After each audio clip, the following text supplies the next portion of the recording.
Hi friends, Telangana రాష్ట్ర రైతులందరికీ ఆదిరిపై శుభవార్త. రైతు భరోసా డబ్బులు, రుణమాఫీ డబ్బులు, పెన్షన్ సమానిధి 18వ విడత డబ్బులు, అలాగే ఇక ప్రతి ఒక్కరికి కూడా 19వ విడత డబ్బులు కూడా వేస్తున్నారండి. అలాగే ఇక వ్యవసాయ అభివృద్ధి జరగడానికి ప్రతి ఒక్కరికి కూడా కూలీలకు డబ్బులు వేస్తున్నారు. మరి ఎంత అమౌంట్ వేస్తున్నారు తెలుసుకునే ముందు లైక్ చేయండి, షేర్ చేయండి, సబ్స్క్రైబ్ చేయండి. లేట్ చేయకుండా వీడియోలోకి అయితే వెళ్ళిపోదాం. రైతు భరోసా డబ్బులు మీకు ప్రతి ఒక్కరు కూడా ఎకరానికి 7,500 చొప్పున సంవత్సరానికి 15,000 రూపాయలు అయితే వానాకాలం యాసంగి సీజన్, ఖరీఫ్, రబీ సీజన్ డబ్బులు వేస్తామని కూడా చెప్పడం జరిగింది సీఎం గారు. అలాగే వ్యవసాయ అభివృద్ధి జరగడానికి కూడా మీ అందరికీ కూడా ఇప్పుడు డబ్బులు అయితే రైతుల కూలీలు డబ్బులు అయితే వేస్తున్నారు. 12,000 రూపాయలు, తొలి విడత 6,000 వేస్తున్నారు. ఈకేవైసీ ఎంపీసీ లింక్ అయితే చేసుకోవాలి. 5 నుంచి 7 ఎకరాల వరకు అయితే వేస్తున్నారు రైతు భరోసా డబ్బులు కూడా. మరి పొలాన్ని సాగు చేయండి, సాగు చేసిన మీకు డబ్బులు అయితే వేస్తారు.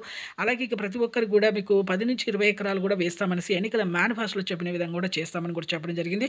ఇప్పుడు 2,400 కోట్లు అయితే అదనపు అయితే భారం పడుతుంది. ప్రతి ఒక్క రైతుకు కూడా మీకు రైతు భరోసా డబ్బులు వేస్తున్నాము ఈ జనవరి నుంచి అయితే. అలాగే ప్రతి ఒక్కరు కూడా ఇప్పుడు రుణమాఫీ అయితే చేస్తాం ఎన్నికల మేనిఫెస్టోలో చెప్పిన విధంగానే చెప్పడం జరిగింది. పీఎం కిసాన్ డబ్బులు కూడా 2,000 పడుతున్నాయి. Thanks for watching.